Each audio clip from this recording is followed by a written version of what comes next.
No, not to the cloud. Okay, it's going to the cloud. Hello, everyone in the room. Hello, everybody on Zoom. Hello, everyone who's watching this on YouTube. Today, we are covering OpSec, which is operational security. So this is my thing that I like a lot. So the flag for today's meeting is SIGPwny, don't do dumb stuff. And there is relevant XKCD for today's meeting. So I'll give you about a few seconds to do it. And whoever just messaged me asking me if it's the real number or the fake number, that is the fake number. So what? Why are you messaging me on Signal? Because then I can signal. I'm not gonna. Oh, yeah. Yeah. I mean, you can just show me that you have Signal. All right. Enough people. When enough people fill that out, I'll move on. Cool. That's enough people. All right. So OpSec. What is it? First of all, announcements. The Pwny server where we host all of our challenges is currently under my bed. So story about that. Last year we had some hardware failure with an SSD, and we've kind of been running on like bubblegum and toothpicks since then. So we finally decided to replace it. But to do that, we need to get all the data off the old damaged SSD and get it onto the new one, which requires an M2 reader writer, which is harder to get than you would expect. So I had to order one specially online so we can get the data, and it gets here tomorrow. So hopefully sometime this weekend, the server will come back up with challenges. Luckily, our website is on AWS, so we didn't have to worry about that. Actually, maybe not such a bad idea for the future. Second of all, I'm going to announce again, we've got a Minecraft server now for the rest of the semester. It's mc.sigpwny.club. Make sure to go there and then make sure to verify on Discord. It's open to UIUC students at the moment, but if you can make a very special case for someone, maybe we'll whitelist them. Then next thing, the fall recruitment date is locked. We are now looking for sponsors. It is October 23rd. And if you want to reach out to your job or to a company that you know might be willing to sponsor us, that would be really cool. The sponsors, it would be, we've got 3 tiers, but really we're looking for, like people to sponsor food or people to sponsor like bringing a recruiter down. So we're not looking for like $5,000, $10,000. If you can get someone to do that, awesome. That gives us things like licenses for the semester. But if you can't, again, don't worry about it. And then lastly, we're participating in Michigan Tech's NCSA tournament this weekend, Overflow to Fall. So it's a CTF that we're just going to participate in. Information on that will kind of be released tomorrow. So like login credentials and all that stuff. It is beginner oriented. So it's got fun stuff like OSINT and like not super technically challenging stuff. So if that's something you're interested in, stay tuned. Make sure you request the CTF role. We'll probably get Pwny up on AWS, and that way we can. Did you? Cool. Let's cover the cool stuff, and 6:05. Now we get into the actual stuff. So I'll be done by 6:20. Operational security. What is it? So the technical definition for operational security is process. You are actually smart for my question. Who, him? Yeah. I did half of it, now it's stopped. Determined by enemy intelligence. That's stupid. The actual definition of operational security is managing your own personal security or privacy. Okay, sorry. If you're in the position, managing your organization's personal security and privacy. This is my excuse and my reason to manage all of your operational security. Because, this is an organization that I'm running. So if I can get everyone to have better OpSec, that's good. So I came up with this. This is the OpSec triangle. Do not get hacked, do not get caught, and do not get embarrassed. That's kind of the 3 endpoints of operational security. You don't want to get hacked. You don't want to have your accounts be compromised. You don't want to have your computer be compromised. You don't want to get caught if you're doing something illegal, but please don't be doing illegal things. And you don't want to get embarrassed. That one's probably the most applicable to a lot of people. And there's a lot of nuance to all of these things. And also a lot of these things overlap. So if I talk about something in one section, it probably applies to the other sections. So just think about how it can. So first of all, don't get hacked. This one is probably important. Not getting hacked 101, people. So first really big thing, really obvious thing would be passwords. When you go to create an account online, most services still require creating a password. The best way to do that, there's so much nuance to password generation. The best way to do it would be to use someone else's secure password generator that exists. There's lots of methods to do it within like Bash. There's lots of methods to do it within like LastPass or Dashlane or all of those like password manager systems. The important thing is the optimal way to do it is either a random generator or a really strong pattern.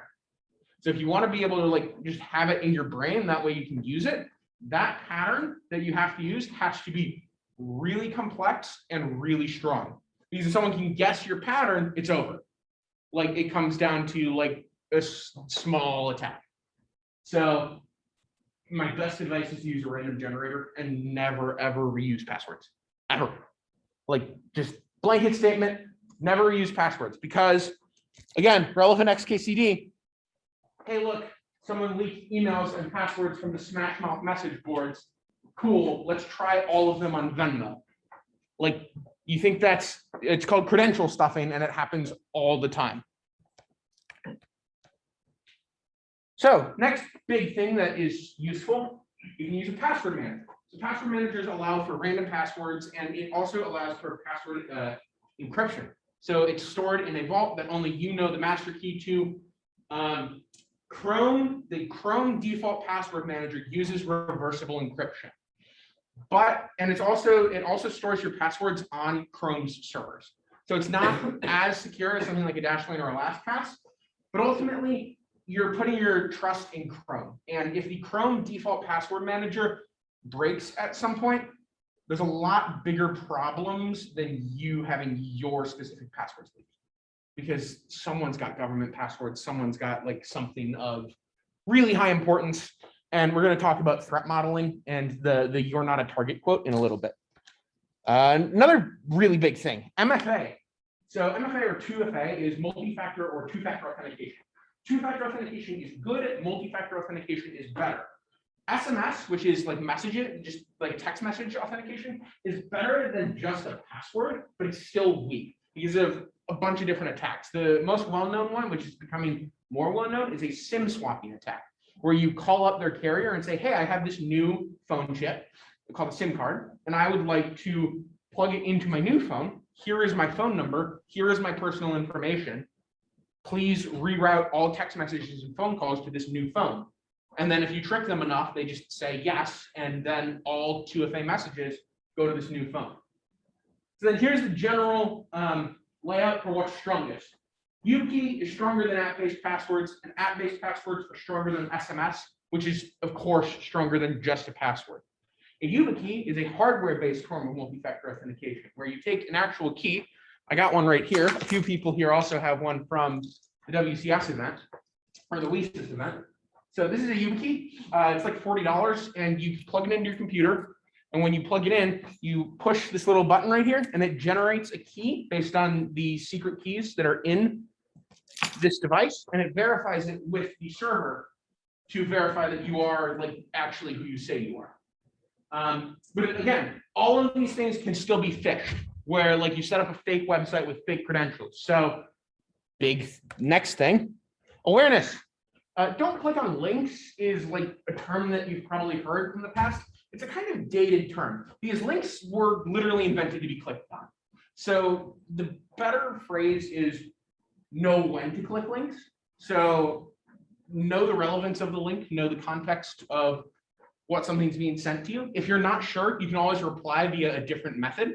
So like when in doubt, like call someone and say, hey, did you email me this thing with this link? And if they say no, then it was fake. So yeah.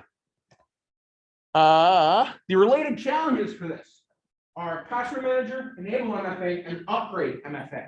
So the password manager challenge is to just show me that you're using a password manager. The enable MFA challenge is show me, or any of the developers here, that you had no MFA on an account before, and then you enabled MFA on the account. And then the upgrade MFA is a good one, where this will be set something up with a YubiKey.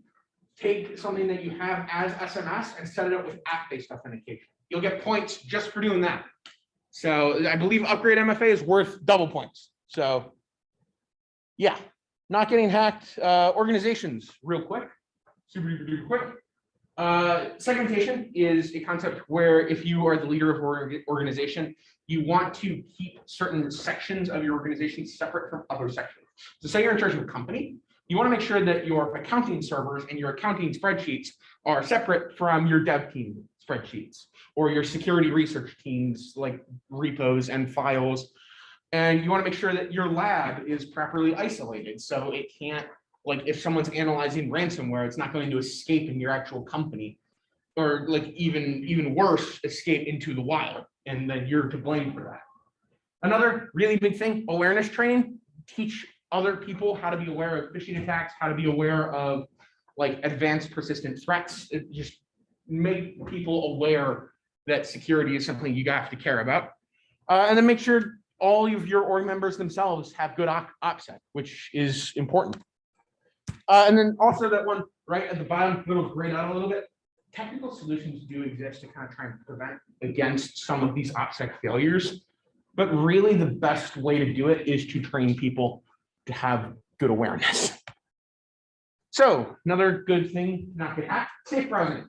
There should be a challenge for ad block and script block. If not, I will create it. But install an ad block like uBlock Origin, there's really no downside other than like some sites are annoying and say like, please install your, like disable your ad block, but then you can like have an ad block disabler. It's like a stupid war between like companies and ad block companies. And then also if you really want to be like aggressive, you can install a script blocker like NoScript, which will make the internet less pretty, but it will make sure that like literally no scripts can run on like websites that you've said like no scripts can run on. So, oh, okay, the slides were out of order. Cool. So, any questions before I move on about how not to get hacked? Does this kind of make sense? Like a nod, yeah, nod, no, good, good, awesome. So, next one is don't get embarrassed. And this is probably the most applicable to all of you as you are applying for jobs or research fellowships or like research or like grad school or something like that. And they do look at your social media accounts. Society's working on, changing for that, but we're not there yet. So 3 online identity models. The first one is you don't exist. So again, this is another thing that I generally came up with because I've seen these different identity models a lot. This is not like a formal thing. The first one is you don't exist, where you have basically randomized accounts on every single platform.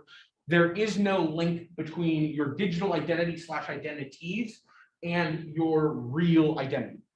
There's no indication of who you are, which means you have to unfortunately watch what you say, because if you say something that could link it to who you actually are, you open up a vulnerability there.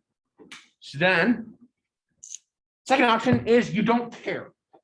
Most people are in the you don't care area. They have some accounts that are like pseudonyms for them, and they have some accounts that represent them. Like your LinkedIn might be Thomas Quigg, and your Twitter might be like super Quigg 420 or something like that, which is not my Twitter. I use the third option. Society's trying to become more accepting of this one, where it's like, I think it has over the past 10 years, where it's like 10 years ago, like if you posted a photo with a red solo cup, you would not be able to get a job or go to college or something like that. And now like that stigma is starting to change, but it's not there yet. Like you can still obviously be denied from jobs. So, still be careful with what you say online. Great example is the NASA girl who swore very loudly and said like, I just got a job at effing NASA, and some random, like some person she thought was a random person replied and said like, watch your language. And she replied with many profanities to that person saying like, I don't care who you are. And he replied like, I'm the director of the program that you just applied for at NASA. And she lost her like job or like an internship or whatever it was. What? She did? Oh, that's good to hear. But she still lost it. So, the fact that she lost it in the first place means, it's a good lesson. Third online identity model is that you are a celebrity. This is actually, it's good for, you aren't actually a celebrity, but it's good for recruiters and it's good, it protects against impersonation. It's also good for personal branding, and I took this one. So every single one of my accounts is some combination of Thomas Quigg or Thomas.Quigg or Thomas-Quigg, Thomas_Quigg.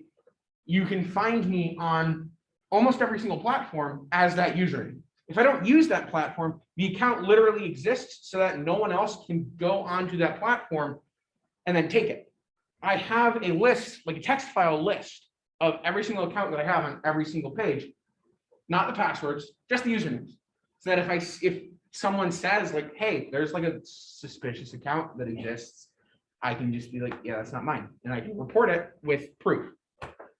And again, if you're doing the celebrity identity model, you have to have really strong don't get hacked measures, because like if you have password reuse, everyone knows what all of your accounts are. So like common sense stuff, but to the extreme. Also watch what you say. So all your stuff is very public. Someone's recording it. Lastly, don't get caught. For a lot of you, if you're worried about this, it's probably too far gone, but I'm going to teach you anyway. So personal data is like radioactive data, whatever. It's like radioactive waste. It's really easy to generate in the short term, and it's really, really hard. It's almost impossible to dispose of.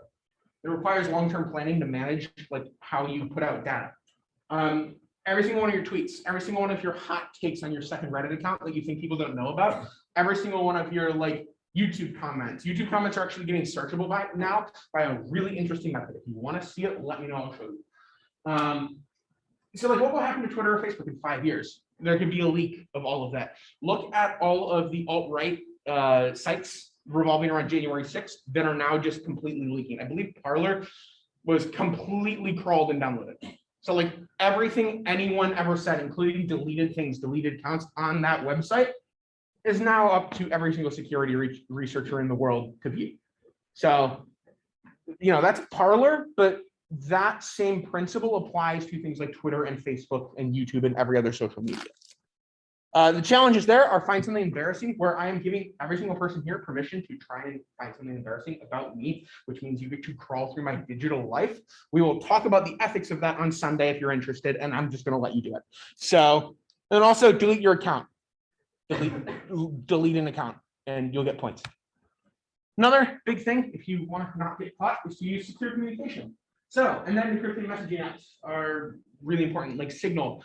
WhatsApp and Telegram kind of iffy right now, just based on who they're owned by. WhatsApp is owned by Facebook, and Facebook has a history that you all know with privacy. Signal is generally really good in terms of like privacy and advocacy for privacy. So I would recommend getting a Signal if you can. Use a reputable VPN that you pay for if you are doing illegal stuff. Second note, don't do illegal stuff. Use the school VPN or algo. That's just an old recommendation from 2 years ago. The relevant challenges there are Signal. Go do that. If you get caught, fourth really important things. Know your rights. Know the law. Get a lawyer and shut the hell up. If you want to learn more about how to not get arrested, we're doing a seminar on Sunday with all those fundamentals. But really, the last two are the most important. If you get caught, if you're going to get in trouble, get a lawyer, shut the hell up. Lastly, privacy. Lock down your accounts. Make sure that there's minimum access, and create like an asset/identity map. Challenge for that is private payments. So like set your Venmo to private, because there is literally a website that called vicemo.com, which literally will show you who's buying drugs on Venmo. Like, it's really funny. Also, edit your accounts. There's a lot to OpSec, so this is a lot of content. I apologize. Edit things before deleting, just because many websites will store your data after they delete your account. They have like a 90-day or a 6-month deletion policy. So you can defeat that by editing your data to be random first, and there's tools that will do this for you. Then some general tips really quickly. I'm going to only cover one of them.